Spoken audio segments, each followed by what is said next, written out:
Transformers, le réveil des bêtes est sorti, nous ramenant dans le monde d'Optimus Prime, de Megatron, des explosions et du chaos.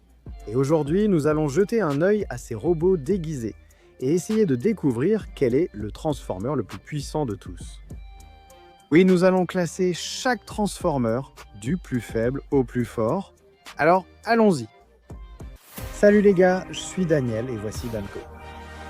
Nous faisons des analyses de haut paliers de combat chaque semaine, ainsi que des vidéos de classement de puissance comme celle-ci ou d'autres choses du genre. Si cela vous intéresse, installez-vous et profitez de la vidéo.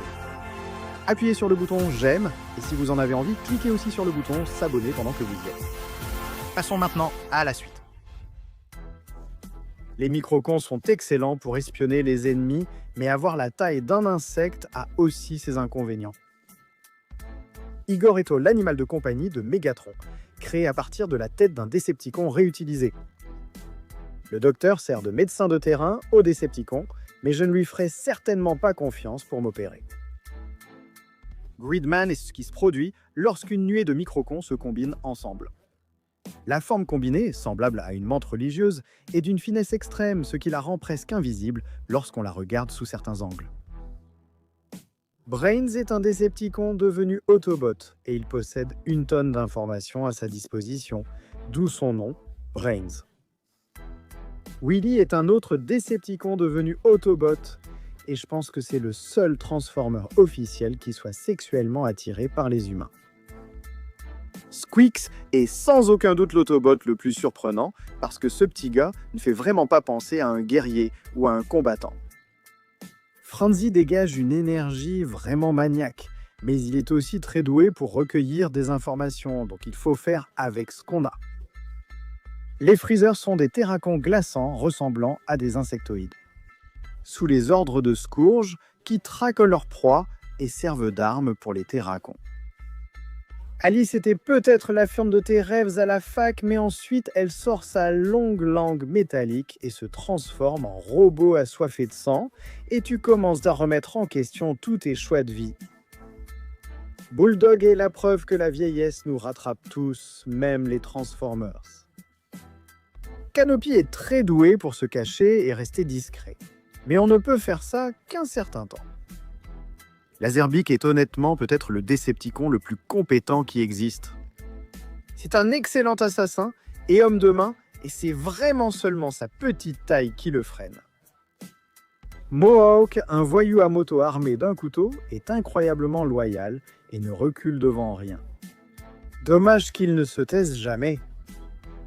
Sideways traîne toujours avec d'autres Décepticons plus imposants, principalement parce qu'il est un peu lâche.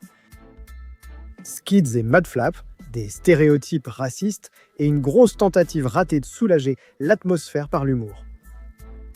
Ils passent un plus de temps à se battre entre eux qu'à combattre les Décepticons. Cogman est peut-être qu'un majordome robot, mais c'est un majordome qu'il ne vaut vraiment mieux pas énerver. Daytrader prospère dans un monde post-Transformers où tous les Autobots sont en fuite. Les mâchoires d'acier, créatures de lupines, servent à Lockdown pour traquer un intrus et proie dans son vaisseau. Ravage est sans aucun doute le Décepticon tigre le plus cool que vous verrez jamais, avec un corps parfaitement conçu pour frapper un adversaire fort, vite et continuer à le frapper jusqu'à ce qu'il reste à terre pour de bon. Nous n'avons jamais vraiment vu grand-chose de Trench. Il était essentiellement là comme un énorme placement de produits pour Caterpillar. Brawn a combattu lors de la bataille de Cybertron, mais quand Optimus a ordonné la retraite, il l'a pris très au sérieux parce qu'on n'a plus jamais revu Brawn. Joel faisait partie des Autobots ayant répondu à l'appel d'Optimus Prime pour venir sur Terre après la défaite de Megatron, et se distingue par ses pouvoirs électriques. Développé par KSI Junkeep, est un camion poubelle de gestion des déchets composé de 3 robots, et ce sont principalement des drones sans esprit construits par les humains à partir de l'élément transformium. Cliffjumper était l'un des Autobots qui se sont retirés de Cybertron et il est incroyablement loyal. Il préférerait mourir plutôt que de révéler la moindre information. Brawl ne pense qu'à la guerre, au combat et aux explosions. Surtout si c'est lui qui provoque les explosions et qu'un Autobot explose. Chromia est l'une des sœurs motocyclettes, incroyablement douée, légère et rapide sur ses roues. Alita One est une autre sœur moto. La seule chose qui la place au-dessus de Chromia, c'est qu'elle a un passé romantique avec nul autre qu'Optimus Prime. Deux têtes 3JA sont des transformers fabriqués par l'homme pour ressembler à Shockwave, mais avec une tête supplémentaire.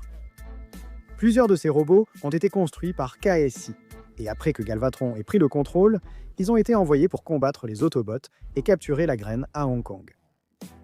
Scorponok est un prédateur embusqué idéal. Il était comme un maître dans l'art de jouer à cache-cache.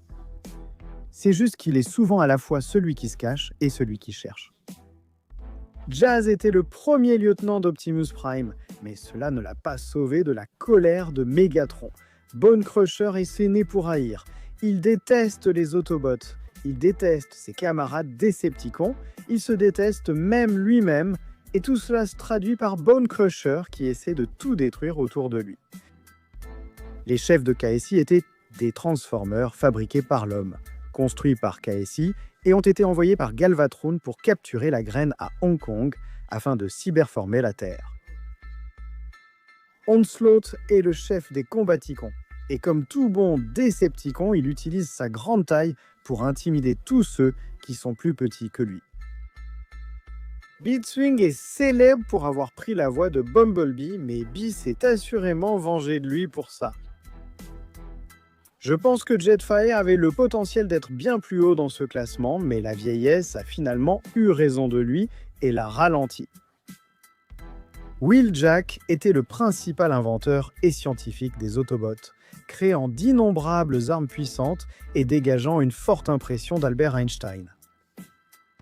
Et Plink était le chef original des Maximals, déterminé à garder la clé de transport hors des mains de Scourge et Unicron. Grinder est un spécialiste du combat et un maître stratège toujours plusieurs coups d'avance sur ses adversaires. Stratosphère adore être dans le ciel et il pense qu'il est presque imbattable une fois qu'il est dans les airs.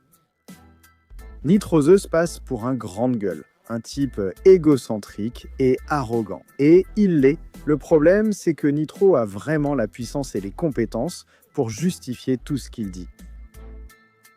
Rampage est un gars plutôt violent. Membre des Constructicons, il laisse derrière lui une traînée de destruction et de terreur. Partout où il va. Les Wreckers sont une équipe d'Autobots passionnés de National Association for Stock, Cars et Auto Racing, ce qui me fait penser qu'ils sont clairement de vrais ploucs. Le monstre Decepticon Dreadbot est coriace, destructeur, difficile à tuer et encore plus difficile à contrôler. Hot Rod est le frère d'armes de Bumblebee et il est vraiment utile grâce à son pistolet temporel, une arme qui ralentit le temps autour de lui.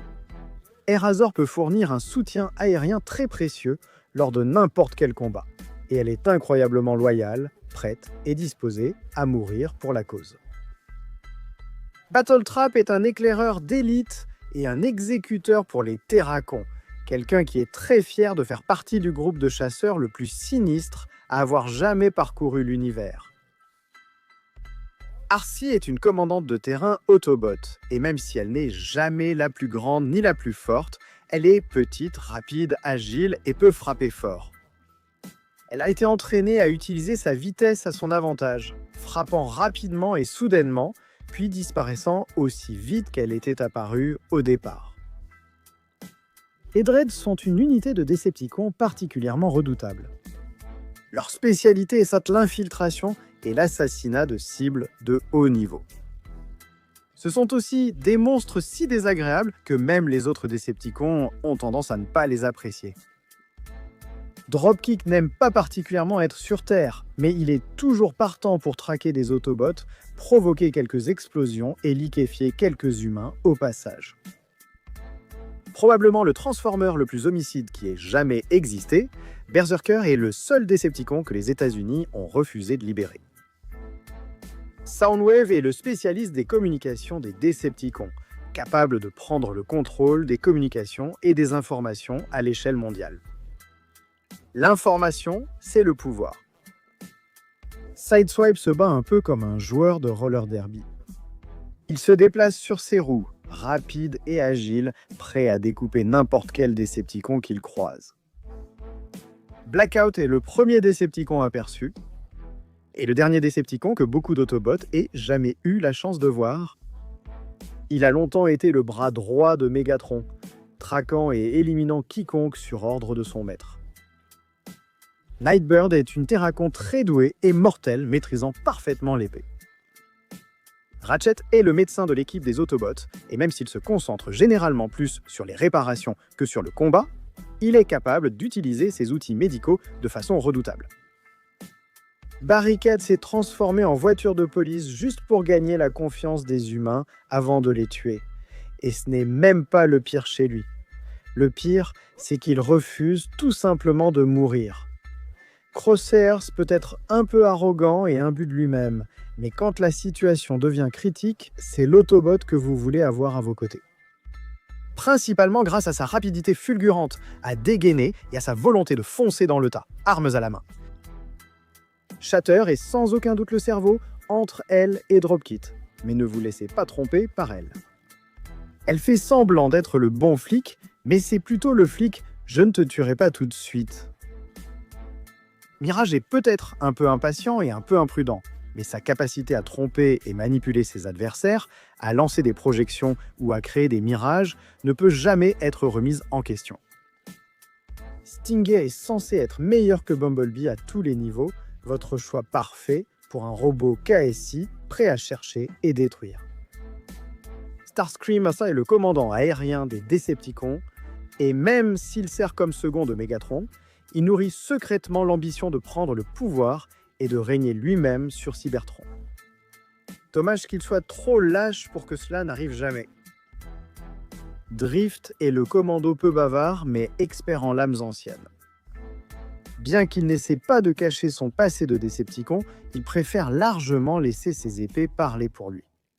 Sa force réside autant dans sa maîtrise de sa collection d'épées que dans son sang-froid au combat. Cheater est un maximal rapide qui peut imiter les capacités d'un guépard. Pendant le combat contre Scourge et les autres Terracons, Cheater s'est maximisé et a réussi à déchirer un grand nombre de drones Terracons, mais il a fini par être submergé par la nuée sans fin. Bien qu'il soit un quadrupède, Defcon reste un adversaire redoutable à affronter, dominant de sa taille de nombreux autres Cybertroniens. Il a fallu que plusieurs Autobots s'allient en même temps pour le mettre à terre.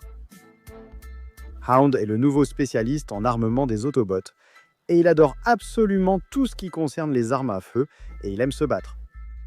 Il foncera prêt à affronter quiconque se mettra en travers de son chemin, même prêt à affronter toute une armée de Décepticons à lui tout seul. Rhinox est un maximal rhinocéros et il participerait au combat final contre les Terracons, mettant à profit sa gigantesque masse de guerre. Il est grand, il est costaud, il est en colère. Qu'est-ce qu'on ne pourrait pas aimer? L'un des Constructicons, le gigantesque démolisseur, n'est peut-être pas le plus malin du groupe. Heureusement, il est assez intelligent pour savoir quand se battre ouvertement et quand rester dans l'ombre. Lorsqu'il est arrivé sur Terre et a découvert que Megatron était mort, Démolisseur s'est caché, rassemblant autour de lui de plus petits Décepticons qui avaient besoin d'une grosse brute derrière laquelle se réfugier.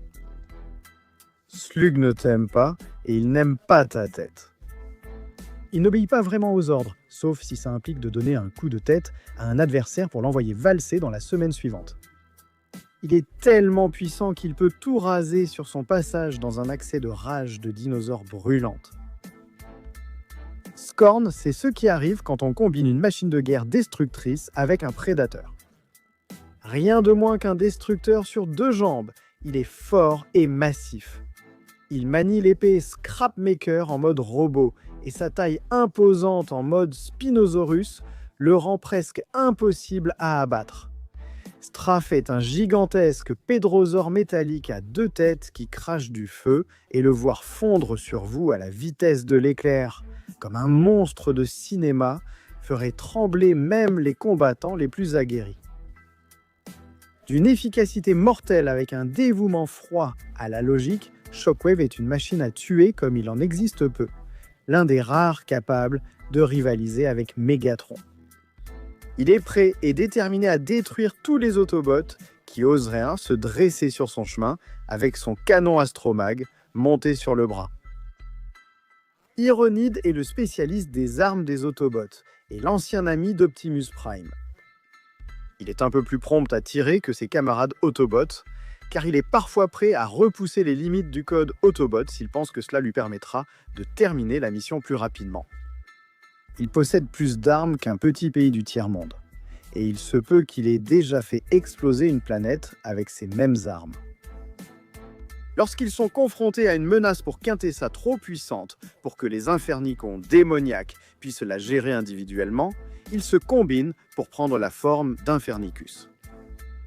Il est composé de 5 Infernicons différents, Skulk, Rupture, Trash, Gorge et Glug, servant d'exécuteur ultime de Quintessa. Scourge est le chef rusé, impitoyable et traître des Terracons et le chasseur le plus redoutable de l'univers. C'est un tueur féroce mais patient qui s'assure que quiconque s'oppose à lui ou à son maître mourra et son corps est couvert d'insignes revendiqués comme de sinistres trophées de ses nombreuses victimes.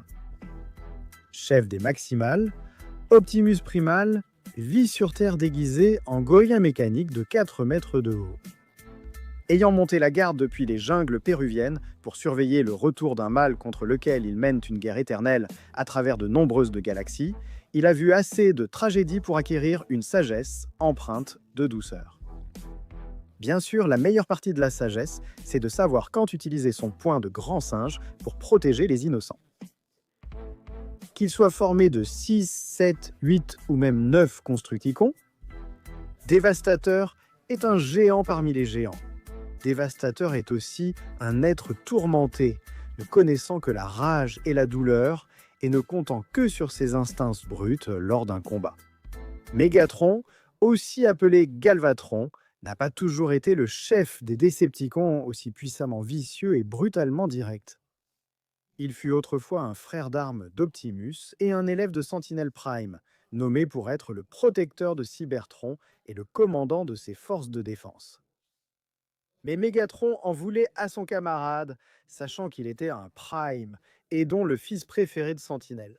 Cette colère permit au déchu de le piéger et mena à la renaissance des Décepticons. Même sans le déchu, il n'est pas difficile d'imaginer que Megatron aurait plongé Cybertron dans la guerre pour se débarrasser d'Optimus. Megatron a tendance à devenir tellement obsédé par l'objet de ses désirs qu'il peut ignorer les questions secondaires, créant ainsi des failles flagrantes dans ses plans. Sinon, il n'aurait probablement pas poursuivi le Allspark seul et passé des siècles piégé dans l'Arctique. Mais essayer de raisonner Megatron pour qu'il n'agisse pas aveuglément est inutile. Il risquera son monde, ses troupes, même sa propre étincelle pour atteindre ses objectifs. Ces choses n'ont aucune importance pour Megatron. Malgré tous ses méfaits et tous ses défauts, Megatron cherche réellement à sauver un jour sa planète natale. Et avec elle, la race cybertronienne. Même si cela signifie qu'il doit la gouverner d'une main de fer et mettre sa soif de sang au service de cette cause. Sentinel Prime vient d'une époque plus ancienne lorsque Cybertron était le joyau de la galaxie et que la race des Transformers était pleine de promesses et de potentiel. Le seul Prime encore connu, il personnifiait ce qu'un chef devait être, sage, compatissant et un guerrier plus que digne. Respecté par Autobots et Décepticons, peu osent défier son bouclier et sa lame Primamax. Mais lorsque Sentinel fut apparemment perdu à jamais à bord de l'Arche, Optimus Prime, son successeur choisi personnellement, dut combler ce vide. La perte de Sentinel marqua la fin de l'âge d'or de Cybertron, et la planète sombra encore plus profondément dans la guerre. Certains qui se souviennent du règne de Sentinel se rappellent amèrement l'époque où les Transformers étaient maîtres de leur destin, plutôt que dispersés dans les étoiles et vivant en exil. Par-dessus tout, Sentinel Prime est un patriote inébranlable. Il aime sa planète natale de tout son être et il est prêt à tout, même à aller jusqu'aux extrêmes, pour la protéger. Même les Décepticons ont peur de ce type. Parce qu'une fois que Lockdown a été engagé pour traquer une cible, rien ne l'arrête dans l'accomplissement de sa mission, sauf une désactivation totale. Ne répondant qu'à ses créateurs, Lockdown se place au-dessus de la guerre entre les Autobots et les Décepticons et considère les deux camps comme des enfants querelleurs qu'il doit réprimander lui-même.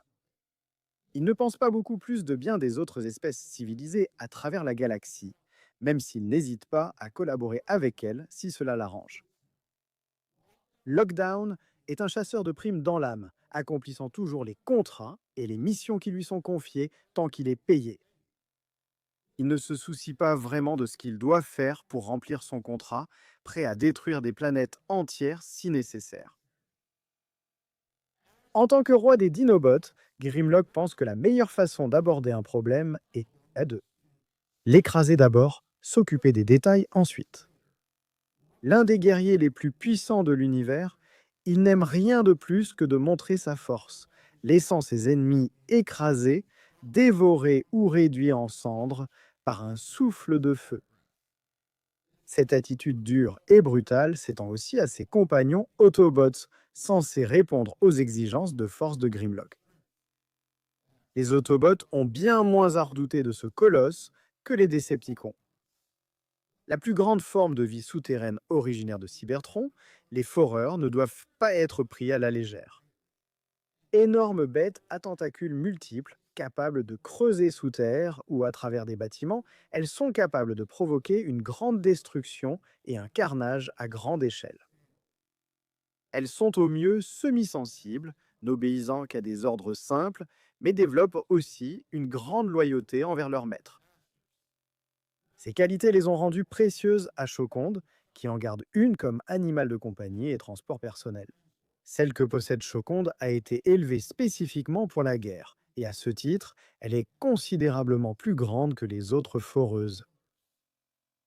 Bourdon est l'un des lieutenants les plus fiables d'Optimus Prime. Et même s'il ne semble pas être le plus fort ou le plus puissant des Autobots, Bourdon compense largement cela par une chance inouïe, une détermination sans faille et un courage remarquable.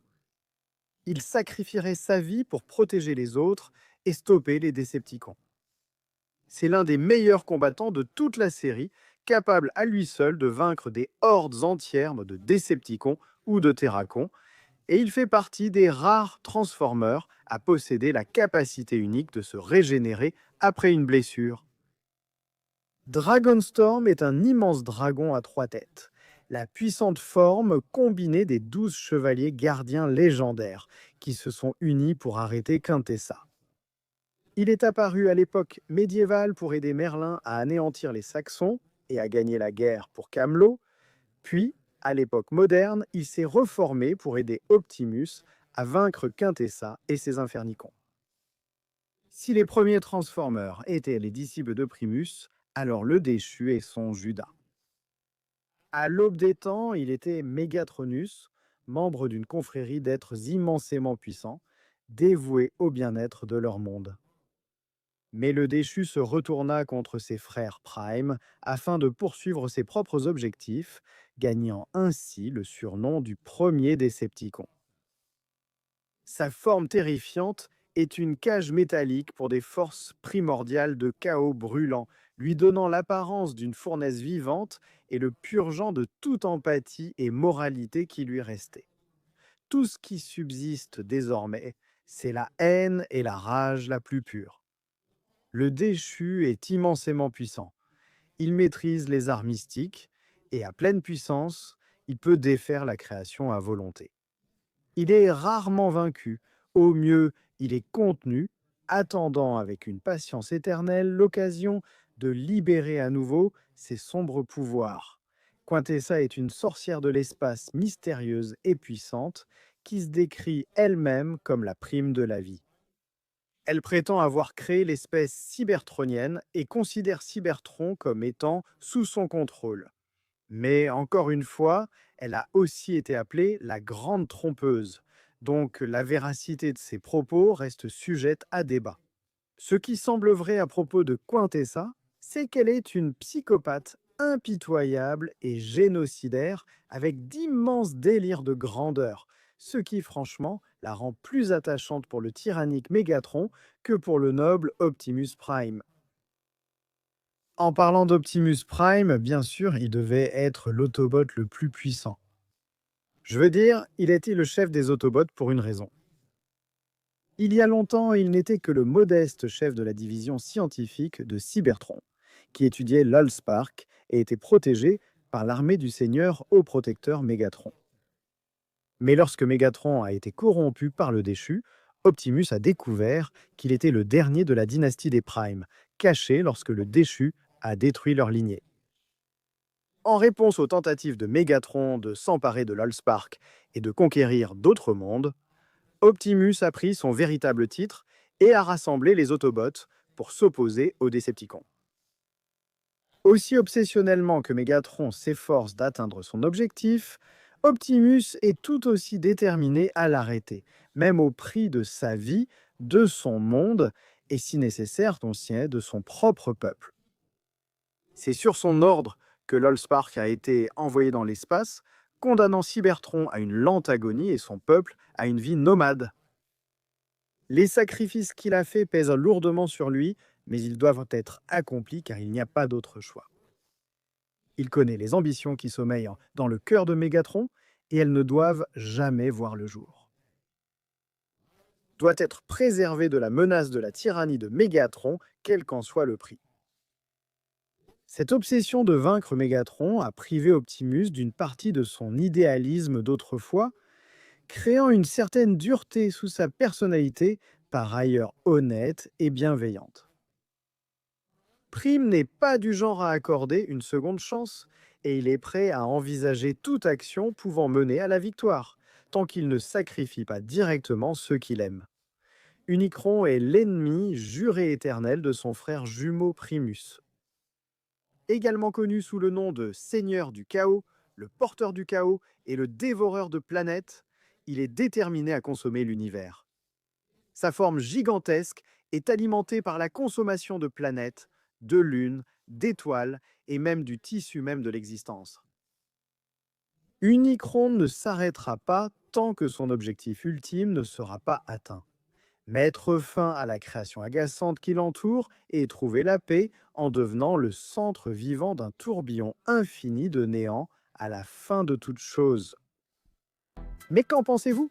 Dites-le nous dans les commentaires ci-dessous. Je sais que vous allez avoir des avis et des sentiments sur ce sujet, c'est certain. Peut-être que vous êtes resté jusqu'ici et que vous avez regardé la vidéo jusqu'à la fin. C'est incroyable. Merci beaucoup de nous avoir regardés et soutenus. Et si vous voulez vous abonner, allez-y, abonnez-vous. Vous verrez plus de vidéos comme celle-ci chaque semaine. On se retrouve alors à la prochaine.